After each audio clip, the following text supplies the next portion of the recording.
ఉన్నత విద్యలో భారత్ చాలా వేగంగా ఎదుగుతోంది. ఈ విషయంలో ఎవరికీ అనుమానం లేదు. అయితే విద్యా వ్యవస్థలో మార్పులతో పాటు వస్తున్న ప్రతి సాంకేతికను అందిపుచ్చుకుంటూ భారతదేశంలో ఉన్న యూనివర్సిటీలు, డీమ్డ్ యూనివర్సిటీలు కావచ్చు, డీమ్ టు బి యూనివర్సిటీలు కావచ్చు, ఇండిపెండెంట్గా ఉన్నటువంటి గవర్నమెంట్ ఆధ్వర్యంలో నడుస్తున్న ఏ యూనివర్సిటీ అయినా, సంస్థ అయినా చాలా గొప్పగా ఫలితాలను సాధిస్తోంది. ముఖ్యంగా మన విద్యార్థులకు ఇతర దేశాల్లో లభిస్తున్న ఆదరణ కావచ్చు, విలువ కావచ్చు, తప్పకుండా గర్వించదగ్గదే. లండన్ కేంద్రంగా పనిచేసే క్యూఎస్ సంస్థ ప్రతి ఏడాది ర్యాంకింగ్ విడుదల చేస్తోంది.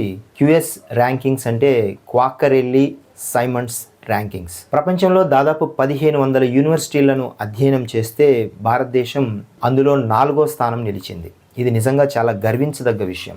మొదటి స్థానం అమెరికా, 2వ స్థానం బ్రిటన్, 3వ స్థానం చైనా, 4వ స్థానంలో భారత్ నిలబడింది. భారత్లో దాదాపుగా 54 యూనివర్సిటీలు ఇందులో చోటు దక్కించుకున్నాయి. అమెరికా 192 యూనివర్సిటీస్తో మొదటి స్థానంలో నిలబడగా, బ్రిటన్ 90 యూనివర్సిటీలతో 2వ స్థానంలో, 72 యూనివర్సిటీలతో చైనా 3వ స్థానంలో, భారత్ 54 యూనివర్సిటీలతో 4వ స్థానంలో నిలబడింది. టాప్ 200 చోటు దక్కించుకున్న యూనివర్సిటీల్లో ఐఐటి మెడ్రాస్ నిలబడింది. ఐఐటి మెడ్రాస్ 180వ స్థానంలో నిలబడింది. దీని పట్ల ప్రధానమంత్రి మోడీ గారు హర్షం వ్యక్తం చేశారు. ఇది నిజంగా దేశంలో చదువుకుంటున్నటువంటి ప్రతి యువతీ యువకులకు, విద్యార్థులకి చాలా గొప్ప ప్రోత్సాహాన్ని ఇచ్చే ర్యాంకింగ్స్గా చెప్పుకోవచ్చు. ప్రొఫెషనల్ రంగాలలో ఎదుగుతున్న ప్రతి యువతీ యువకులు ఆయా యూనివర్సిటీల్లో చదువుతున్న ఈ యొక్క ర్యాంకింగ్స్ విదేశాల్లో మనకున్న విలువని, మన ఎడ్యుకేషన్ సిస్టమ్ యొక్క స్ట్రెంగ్త్ని ఇతర దేశాల్లో చూపించడం అనేది